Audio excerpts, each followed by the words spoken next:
I submit to you the first entry into the Willpower's face after the Indy 500 challenge. So expectations are a dangerous thing, especially when expectations have been set to such a high level that at some point, eventually, something cannot live up to those expectations and thus will be disappointing.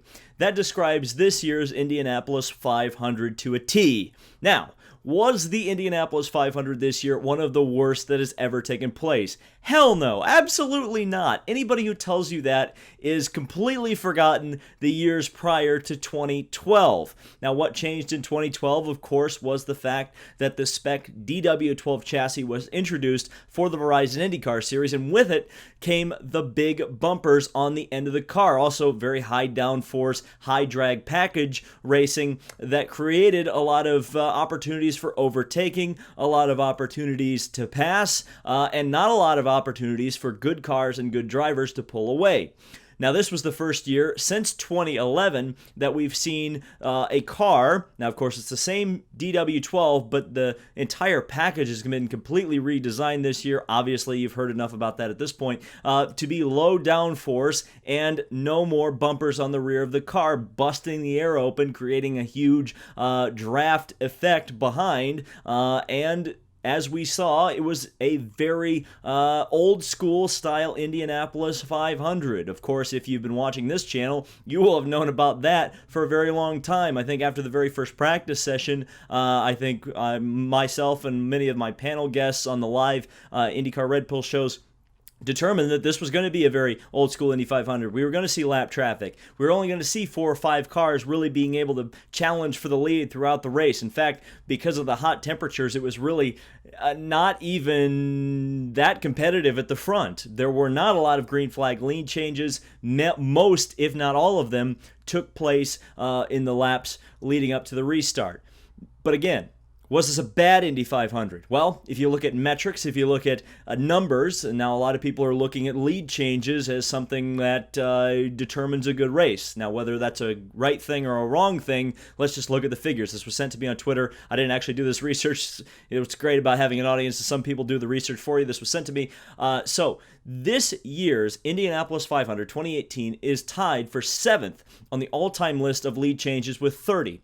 The race that it is tied with is the 1960 Indianapolis 500. Now, the 1960 Indianapolis 500 with 30 lead changes is significant because up until 2012, it was by far and far away the Indianapolis 500 that had the record for the most lead changes in history. Before then and after then, there had never been an Indianapolis 500 that had more than 30 lead changes. Now, of course, again, that changed in the DW12 era.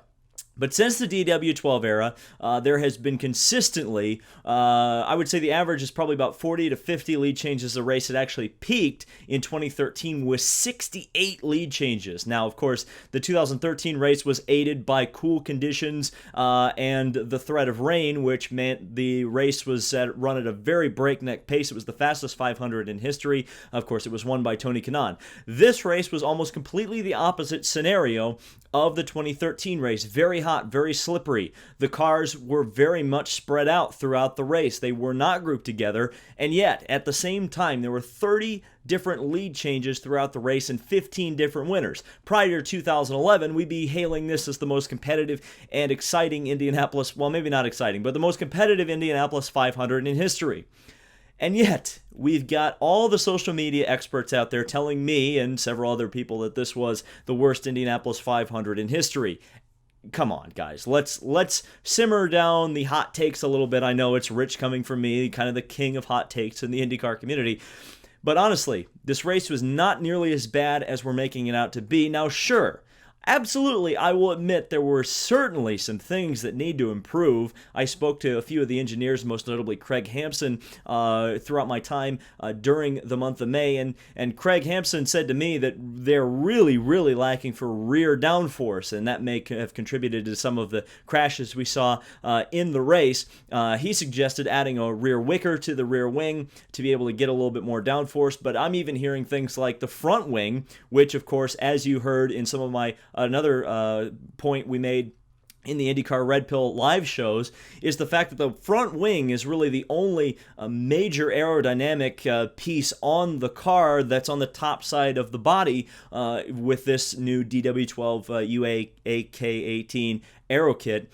And when that front wing gets taken away in traffic, there's really not a lot of downforce to be had to keep the car onto the track. Aero push was a huge factor throughout the month of May. In fact, the first crash of the month was an Aero push crash involving J.R. Hildebrand. And this was going to be a problem, and it was definitely exacerbated by the hot conditions. Of course, when it's hot, the air density, all sorts of things are at play there. That don't allow the cars to produce the same amount of grip that they would if it was a cool day. Now, certainly, I'm certainly not going to disagree with Craig Hampson on the fact that, yeah, there probably needs to be a change made to the cars, but at the same time, I think IndyCar needs to be very, very cautious moving forward with this universal aero kit because, again, everybody's got the same thing. Everybody's going to have the same thing. So what you don't want to do here is go too far in the opposite direction and add too much downforce to the cars because unlike the aero kit era, it's not like teams have a lot of options to strip downforce if there's too much downforce or if the track's producing too much grip. You can take some downforce away from the cars and be able to go faster, be able to pull away from the field. If they set everybody at the same downforce level like they have essentially at the moment, there are little tweaks they can do with the wicker bills on the front, and also they can change the rear wing about 5 degrees, but 5 degrees isn't really a big change in the grand scheme of things. If you put everybody into a very close box, especially with the spec aero kit, you're going to end up constantly producing races like 2013. And now you may say to me, well, 2013 was the most competitive 500 ever, 68 different lead changes. What don't you like about that, David? I'll tell you what I don't like about it. It's the fact that the passing at the front is artificial. It's when people are swapping the lead at lap 80 simply because they no longer want to lead the race, it diminishes the value of leading the Indianapolis 500, which is supposedly the greatest race in the world and the one you would think you'd want to lead for 200 laps if you could. That's something I definitely liked about this current aerodynamic package. You could see cars pulling away. If you had the car, if you had the driver, you could get away from the pack. That's not necessarily a bad thing. The bad thing, of course, again, is the fact that, like Phoenix, this is actually kind of unfortunate because they've seemed to have brought the Phoenix problem to Indianapolis, where once you get to lap traffic, it's very difficult to overtake. And because the field, it's a driver's car, as you could say, and certainly driver's conditions with the heat, you need the leaders to be able to overtake lap traffic, and that's not really what we saw. Now, we did see a considerable amount of lap cars, far more than we've seen ever in the DW12 era. They were actually lapping cars up to Ed Carpenter caught the back of the field at lap 25. And for example, Fernando Alonso, who was the leader who first started really lapping traffic in last year's race, started lapping cars at lap 50. I think that's an improvement. Now you may say, oh, it's not competitive enough. Lap traffic has always been a big key, in my opinion, to the Indianapolis 500. Of course, the Indianapolis 500 was begun as an endurance race, and in my opinion, the best Indy 500 racing has to have a little bit of endurance racing elements to it, and I think the lap traffic is certainly that. Another big shout out I have to give when talking about the lap traffic, and especially about the quality of the racing, is to Kyle Novak, the IndyCar race director, for not black flagging a single car that was a lap down. Now, that's been a problem throughout the IRL era, and I would describe it as a problem because I'm a racing purist. I think you guys know that at this point. But ultimately, this year, especially more than other years, drivers had to qualify for this race. So all 33 drivers and teams earned their spot in the Indianapolis 500. And when you black flag cars for going too slow, despite the fact that they're maybe only 5 miles per hour per lap slower than the rest of the field, that takes away some of the legitimacy of the competition because those guys earned their spots, and therefore, if they can putt around and be 7 laps off the pace, they're still going to pass all the guys, the front runners, who managed to spin out and crash trying to go for the win, and thus their purse goes up, and thus their revenue goes up, and their potential to sell to sponsors later the next year say, hey, we qualified for the Indy 500, we weren't very fast, but we stayed in it all day, we got 15th.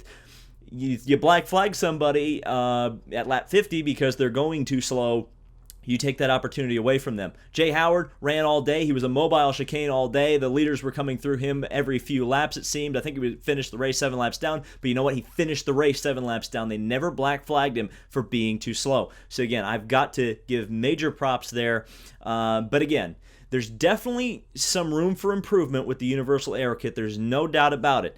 And in my opinion, I certainly liked some of the things that I saw. Yes, absolutely. I agree with everybody. There needs to be more passing. There needs to be the opportunity for more passing. But what I don't want to see is them pack the cars back together.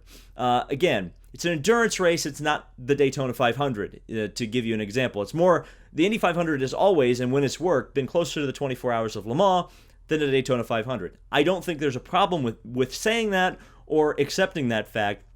But there's a little bit of schadenfreude as well as a fan like me, who kind of was always on the side of the Aero kits because I personally like the automobile competition of it. And everybody was saying, well, there's too much downforce, it's not in the driver's hands, all these kind of meme things that you hear. And then we get to the first Universal Aero Kit 500 where everybody is supposedly on an even playing field, and it's a Penske victory, the field is spread out, and everybody's bitching about it. So it just goes to prove to everybody that no matter how beautiful the cars are, no matter how supposedly equal the playing field is, there's always going to be people complaining because it's not good enough one way or the other. It's kind of that law that you hear in business sometimes where you can have it done fast, you can have it done cheap, or you can have it done well. Well, this Aero Kit's tried to be all 3 of those things, and unfortunately, in business, you can only have 2 of those things. So IndyCar tried to have an equal package, a cost-effective package, and they also tried to have a beautiful package, and you can only have 3 of those things at once, and you could see where that all kind of went, and we kind of lost the equality aspect of it.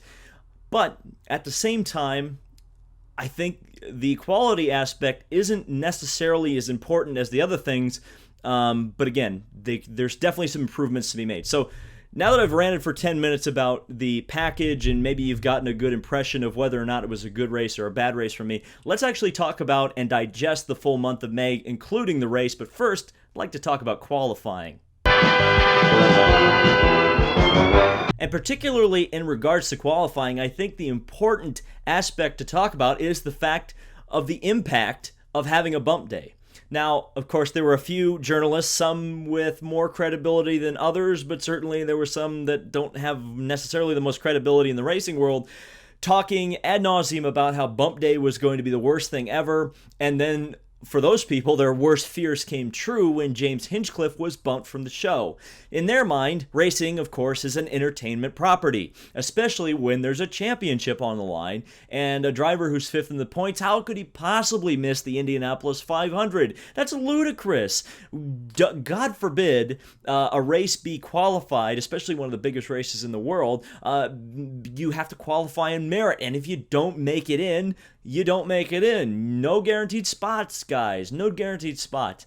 Well, this really blew up a few of their minds, and we heard a lot of articles coming out before and after Bump Day talking about the fact that James Hinchcliffe, and to a lesser extent Pippa Mann, because here's a little secret, Pippa Mann sells almost as much, if not more, merchandise than any other IndyCar driver, and she only races once a year. So you lost 2 of the big stars, quote-unquote, and merchandise sellers in Bump Day. Did it hurt the race? Absolutely not. Here's the thing that people somehow lost the ball. I think it also goes back to talking about how the Aero kits performed with an older style race. People have kind of forgot what made the Indy 500 the Indy 500. The talk throughout the week leading up to the Indianapolis 500, or at least the practice week, was all talking about who's at the bottom of the charts. Now, Pundits like myself thought it was Davison and Daly. Both of those drivers managed to sack up and get into the race with some, again, I already said sack up, but ballsy performances. They put the cars in the show. Hinchcliffe and Pippa did not.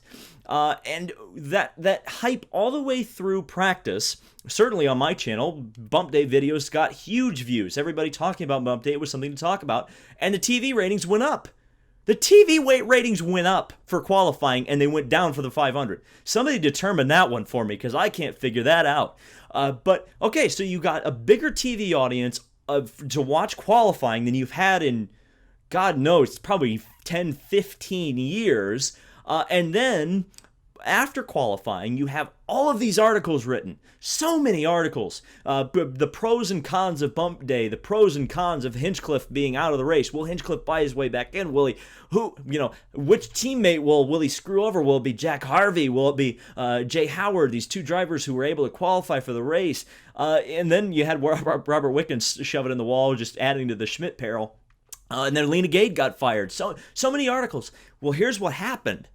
All the local radio sports jocks that I was listening to while I was in Indianapolis, they were all talking about the Indianapolis 500 every single hour of every single day. The NBA playoffs are going on, and you wouldn't know who the heck's winning because they're talking about the Indianapolis 500. Then you get to race day, and you see that the crowd was bigger. Crowd was almost at 2016 size.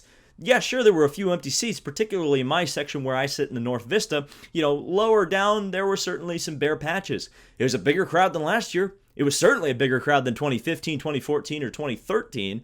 So I can't imagine that wasn't because of the press that qualifying created. Now, of course, also pole day was a huge excitement thing with a local man, Ed Carpenter, getting on the pole, but I think it was Bump Day that really got that crowd going because it got that hype level up. It got everybody talking about the Indianapolis 500 and what's going to happen. One of the most unpredictable races ever because look who's out already,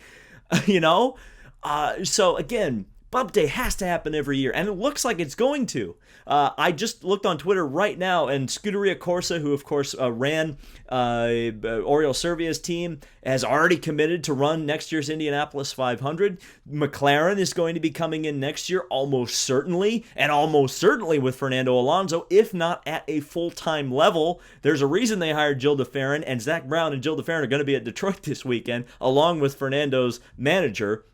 So look, we're already looking at, more cars coming in next year. I heard, I actually was at a talk with Harding Racing, and Brian Barnhart, the team manager there, was talking very seriously about Mike Harding expanding that team to 2 or even 3 cars for next year.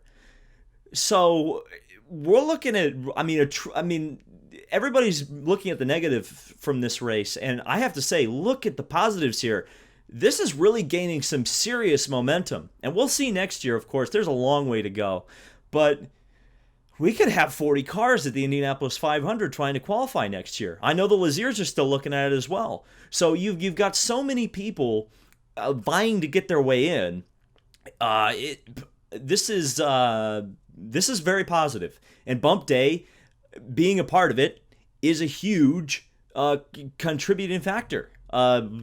This is good things. So everything about qualifying was good, no matter what you heard. That was about the most positive. That was probably the most positive takeaway from the month was having Bump Day and having that hype lead into the race because it did reflect in the ticket sales.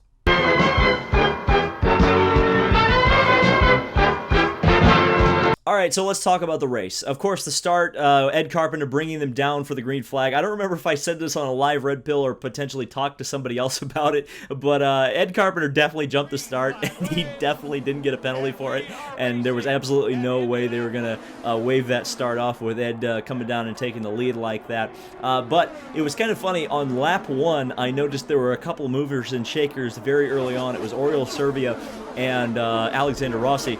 They both were up about 6 positions by the time they got to me in turn 3. And of course that continued throughout the race, just being able to, those 2 drivers in particular making some absolutely spectacular moves on the restart, moves that would have made Thomas Scheckter very proud. But then the race settled in. There really wasn't a lot of passing that was going on, as I touched on earlier. Once Ed got to the lap traffic, it got quite interesting, especially once they started coming through the lap traffic. Joseph Newgarden, nobody really mentioned this, but actually went from about fourth to second in the lap traffic. But again, probably ABC didn't point it out, and because there were two Verizon cars up there with Will Power, nobody in the stands really noticed it. Boy, those Verizon cars were tough to tell apart. And then we got to the first yellow of the race, which was James Davis and Takuma Sato coming together. Now, I made a bit of an ass out of myself on Twitter by blaming Sato 100%. Looking at it now, certainly he was an innocent bystander, but honestly, so was James Davison. A lot of people were making some pretty big claims about James Davison and whether or not he should have been out there in the first place. People were telling me he should have been black flagged. Absolute hogwash. Absolute hogwash. I think a lot of people were watching on ABC.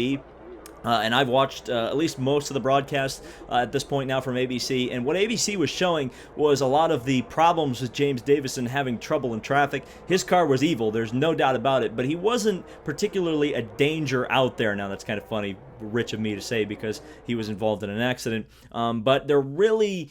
He was okay. What happened in that accident, I don't think ABC ever really even showed it, but he was battling with Connor Daly for a position. Daly actually passed him around the outside. It was actually a spectacular move by Daly. By the way, shout out to Connor Daly. He drove a hell of a race for the car he was in. But Daly passed him around the outside. It took the front wing away from Davison. He actually chased it up the track a little bit, saved it, but obviously he was well out of the throttle at that point. There were a ton of lead lap cars coming underneath him. And then Taku just got a big understeer, and then once he got to the back of Davison, it was Katie bar the door because it was in trouble at that point. Thankfully, though, Sato slowed down enough that we didn't get the launching effect that we got last year between Jay Howard and Scott Dixon. And certainly when I saw the crash, I mean, it happened literally right in front of me. I thought for sure Sato was going flying. But thankfully, everything stayed on the ground. In fact, just pretty much an A-plus effort across the board for the Universal Aero Kit this month. Certainly, we didn't see any real major accidents, no spectacular airborne stuff. There was a driver that went to the hospital. Of course, in the next crash after the Davison-Sato incident was Ed Jones, who hit the wall in Turn 2, the treacherous, dangerous Turn 2. And he actually ended up going to Methodist Hospital complaining about, I believe, chest pains and possibly a head injury.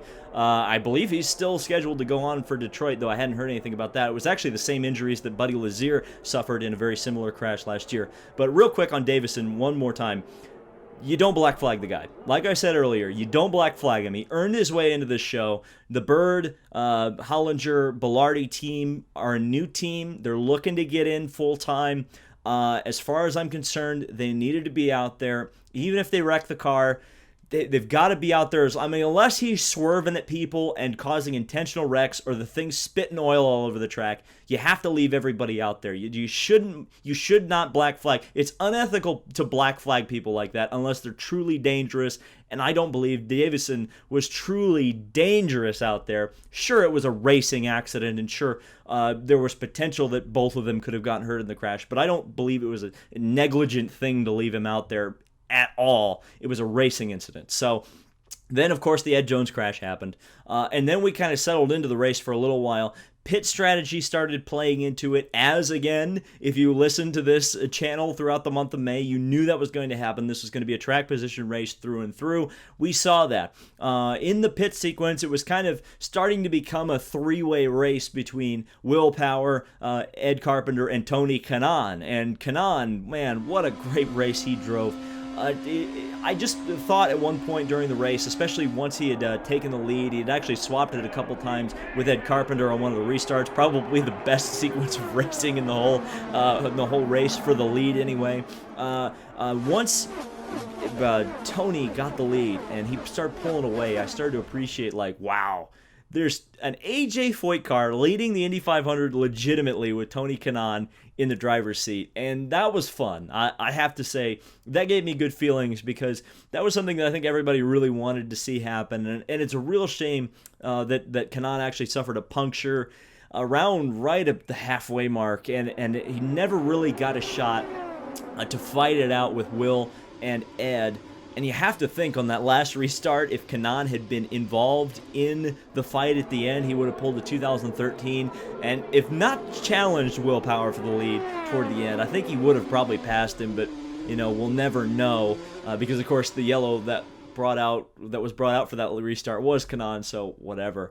But then, yeah, it really started looking like it was Will Power's race. As soon as Kanaan was out of the picture, kind of like I said, Carpenter kind of faded.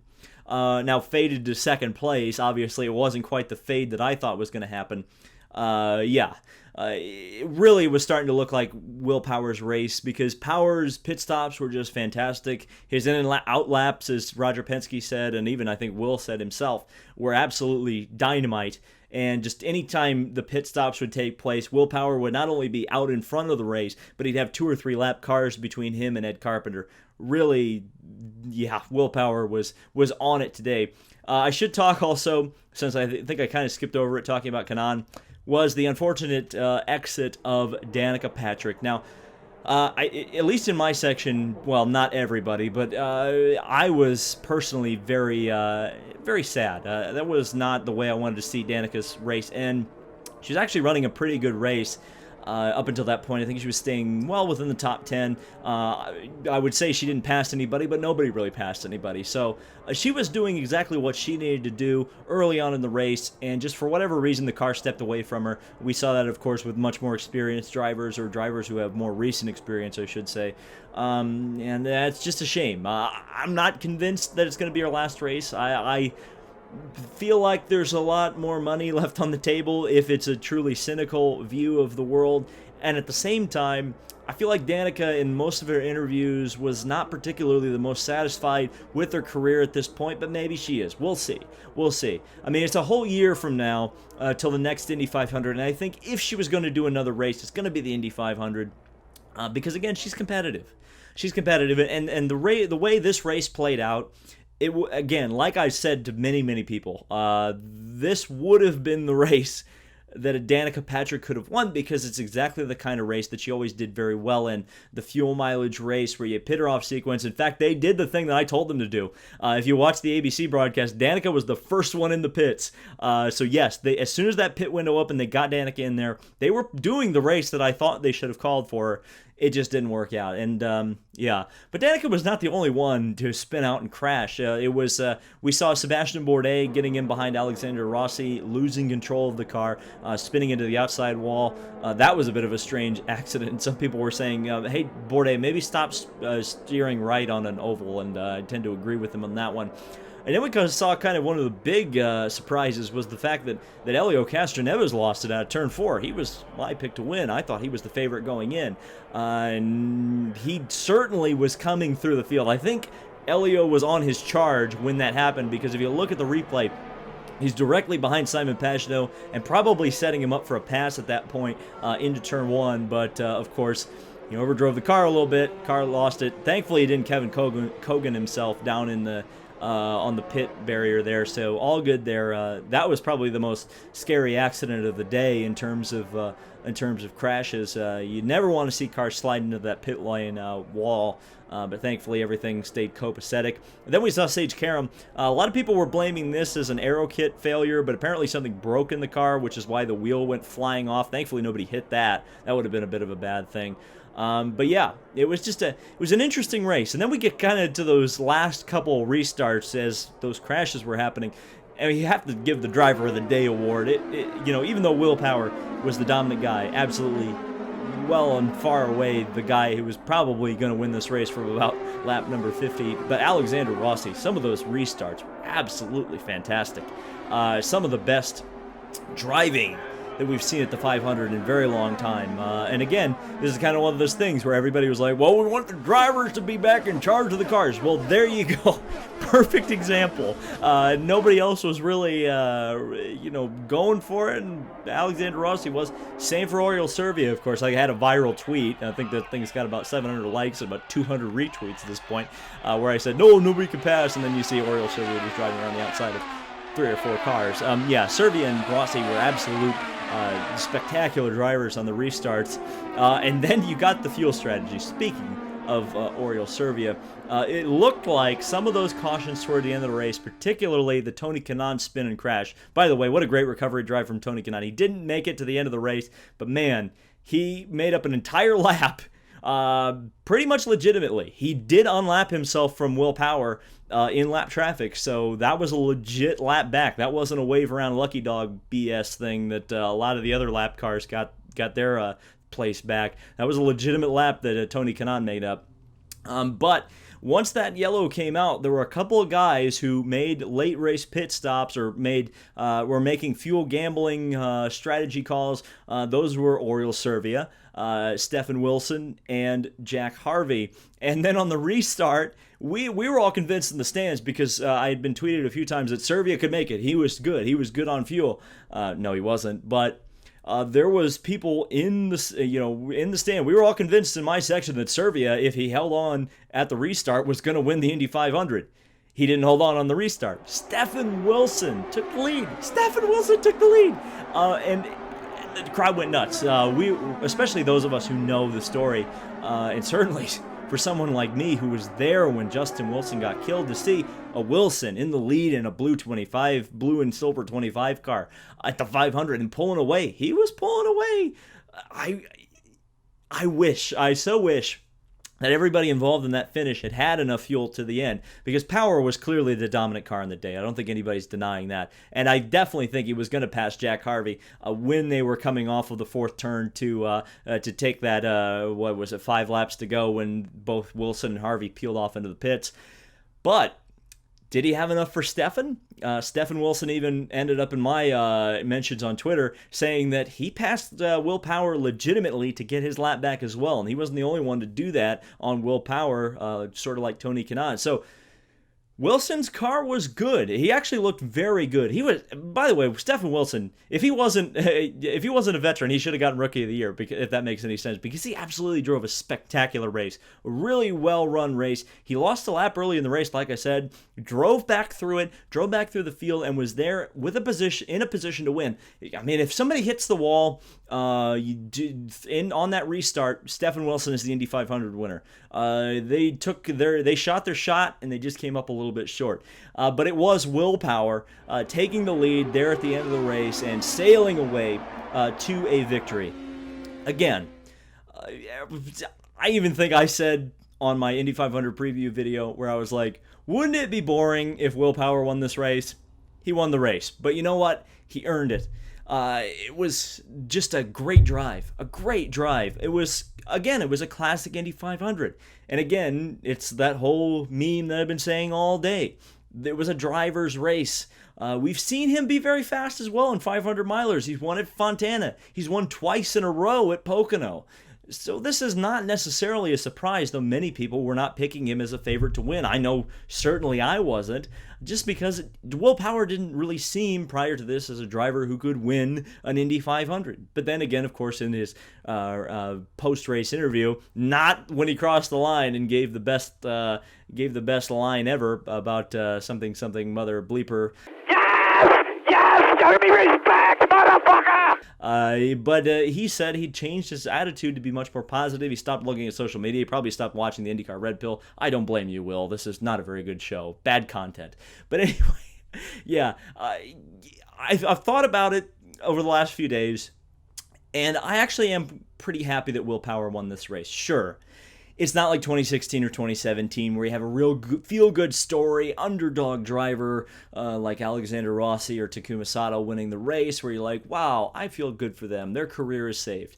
This was one of the best drivers in the series, one of the statistically best drivers in the series, and a driver who's very dominant, got the championships to prove it, got the caliber to prove it, taking an Indy 500 win. And as far as I'm concerned, at an old-school Indy 500, this is exactly what should have happened. I'm happy that Will Power is an Indy 500 winner. I wasn't necessarily before he won it, but again, thinking about it, something like this is good for the sport. You can't have random winners every single year. It's kind of like the wrestling vernacular, if you're familiar with wrestling, called hot-shotting the business. And what hotshotting the business means is essentially what IndyCar has been doing since the DW12 era. Many, many lead changes, many, many surprise winners, many, many drivers up there leading the race that maybe shouldn't have been leading the race, if it makes sense. So this kind of like, wow, look, anything can happen. But what you don't want to do is hotshot the business for too long, because then you'll make it boring and predictable in its unpredictability. So having a few races where it's predictable, or where a winner comes from the first 3 rows or even the front row. This was the first driver that's won from the front row since, I believe, 2010. So is that a bad thing? I happen to think it's not. Again, it also puts a big emphasis on qualifying, like I said earlier. Now, not only is getting into the Fast 9 a prestigious and points thing and a money thing as well, but it's also, hey, it's going to be tough to pass. You can't just start in 20th position and expect to be going to the front early on. You're going to have to methodically work your way through the field. I mean, think about Alexander Rossi. He maybe had one of the better cars during the Indy 500, but it took him 150 laps to get up into the top 5. So again, qualifying is going to be very important going forward, and that's just a good thing for the month of May. The month of May is such a big part of Indianapolis. The fact that the qualifying and the practice are going to mean stuff again, I can't say that's a bad thing. Again, sure, we need to work on the passing. They need to figure out at least add a little bit of downforce, or at least give the team some options to play with to be able to adjust the cars to the conditions. But again, I don't want them to go too far from this, because if we have a cool day, if the race was run in 60-degree temperature rather than 90-degree temperature, I think we're having a completely different discussion about this race. So again, I think track conditions played a lot more into it than people are maybe giving it credit. But anyway, let's talk about some final thoughts real quick, and then I'll let you go, because this has been a long one. But of course, it's a month and we need to debrief. So that's once again another month of May in the books. And while, it wasn't the most exciting Indy 500 in the world, it's the month of May. It's exciting, and it was so much fun to cover this for Indy 500 month. I've still got some IndyCar videos to do, so don't worry, there's still IndyCar videos coming. But to do an entire month of this is fun. And throughout the month of May, it was a humbling and somewhat daunting experience. Certainly will kick me in the ass, but I probably met, I'm not even joking, probably 100 different people who had seen my videos, and some from some places I didn't expect. A couple people who worked pretty high up in IndyCar said they watched my videos. There was a yellow shirt who stopped me at one point. I met some international fans, certainly my friend Alan from New Zealand. Big shout out to you, buddy. Loved hanging out with you. I met a guy from Germany who watched my videos. Several people from all over the country and the world came up and shook my hand and told me about the videos and how they watched them. Very humbling. But at the same time, I said this to many of the people who met me, so I'm sorry if you've met me and you're hearing this again, but most of the people, and don't get me wrong, I love my older audience, I love you 65 plus, I love you baby boomers, keep watching, but the majority of people, of those 100, probably about 85-90% of them were in that 18 to 34 age demographic that everybody tells me doesn't watch racing. You know what? They do watch racing. They just don't watch on TV, I suspect. So start watching on TV. We need more sponsors. But that made me very optimistic about the future of racing. The fact that there are people interested in this in my age range. And obviously, you would think if I'm a YouTuber who can make it work talking about racing on the internet, you'd think that there's some young people who are interested in it. But it was just a fantastic month. And by the way, go to short track racing. I went to the Hoosier 100 and a USAC race at IRP. Do that, because it's a lot of fun. And by the way, I'm going to jump on the Cody Swanson bandwagon. I know that my friend Brody and also my Robin Miller, not my friend Robin Miller, have been beating the drum for Cody Swanson as a driver who should be at the Indianapolis Motor Speedway. I would agree with that. The performance he did with his brother at IRP was one of the best oval races I've ever seen. So good on them. Maybe we should adopt the Silver Crown package for next year's Indy 500. That'll go over well with my baby boomer audience. Have it gotten you back? But anyway, we got Detroit coming up next.